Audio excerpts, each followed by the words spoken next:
Thank you so much for watching another one of my interviews. Today with me is Sheila Walker, who is running for U.S. Senate in Hawaii. And I got to tell you, I've never interviewed anybody running for office from Hawaii. Sheila, thank you so much for being on today. I really appreciate it. Thank you. Thanks, William. Well, you know, ever since I've had a chance to meet you at a couple of the events, I've gotten the chance to see not only how kind you are, but how passionate you are about our country and how passionate you are about values. And you know, sometimes when you say that, people think, oh, that's one of those Republican value things. But values are good for everybody, and conservative values too cross all party lines. And the more I talk to you, the more I see that you're somebody who represents not only values but more people. And I want to ask some questions to back that up. Absolutely. Thank you. And I do want to say I love how you upgraded me to U.S. Senate, but it's actually state Senate. So I'm not quite to the U.S. level yet, but I might get there one day. But for now, state Senate. State Senate. In the state of Hawaii, yes. And my district happens to be District 6, which does include Lahaina. So the town that was just destroyed is part of my district. And so I just want to ask for your prayers, your audience, to please pray for Maui, pray for Lahaina, because we will need prayers more than anything to help heal us. Have you been through there already? I have. I live about 20 miles south of that area, and they aren't really letting people into the actual devastated area, but I have a group of resources, and our church community has been getting all of the supplies in to help those in need. That's pretty interesting. How long have you lived there your whole life? No, I've lived there 7 years, so I've been there quite a while. But I'm actually from right here in Springfield, Missouri. Oh, really? Yes, I grew up here. That's amazing. A Midwest girl who moved down to Hawaii. Yeah, so when you talk about values, that's why I feel like I have those kind of values. I'm from the Show Me State. Okay. And I do have conservative values, and I believe in our country, and I believe that we need to stand up right in here, right now, and do the right thing. You know, I want to say for the audience, values, belief systems, things that go here on the mainland, we'll say, are they very different from how people think and believe on the island? I mean, you know, people think of Hawaii as being that place over there. Oh, yeah, it's a part of the United States. You know, I mean, I'm saying that kind of in a jokingly way, of course.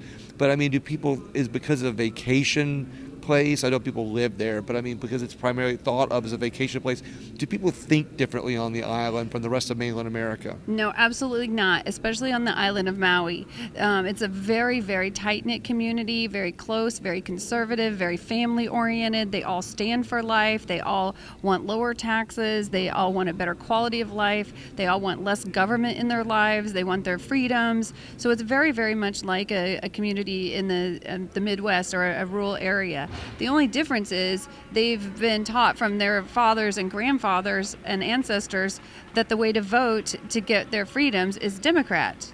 And so they are just constantly voting in a Democratic way, and then they end up with a Democratic government that just has one party. So I'm trying to run in a way that would encourage them to vote Republican, so that we can have a two-party system in Hawaii instead of just one party. See, that's another interesting thing that you're shining the light on. A lot of people think in terms of, well, I'm going to run for Republican, I'm turning it all red.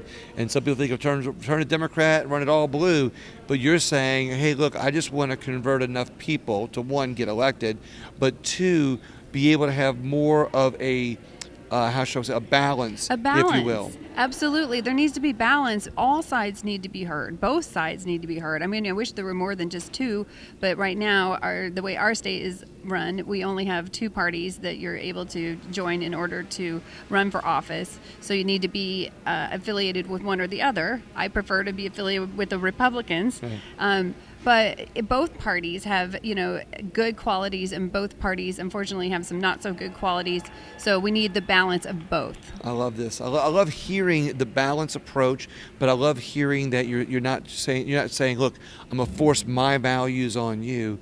I'm gonna share the values I think would make a an upgrade, a more of a positive difference. It's true, because in our community, the community that I serve, we all want better schools. We all want better fire services. We all want less government. It doesn't matter like what party you're involved with. They all agree that those things are what we're fighting for. And you're making my point that conservative values know no party. And the three things that you just now said are conservative values. Good communities, safe communities, good schools, good opportunities, good government. That's all conservative values. And oftentimes I get upset that the Republican Party stole the word conservatism. And so that's why the narratives make conservatism a bad thing, because they say it's a Republican thing, but the reality is it's an everybody thing, and it wins back communities. So is there anything in your plan that when you get elected, you want to implement, or any kind of legislation that you think will be an important part of the positive change? Well, now, absolutely, the infrastructure. And I ran on this before in 22 when I was running. Our infrastructure needs to be up to code, and we just don't have a strong enough, especially a fire infrastructure. And right now we're trying to get 2 new firehouses built on the island, one in Oluwalu, which is part of my district, another one in an area called Waikapu.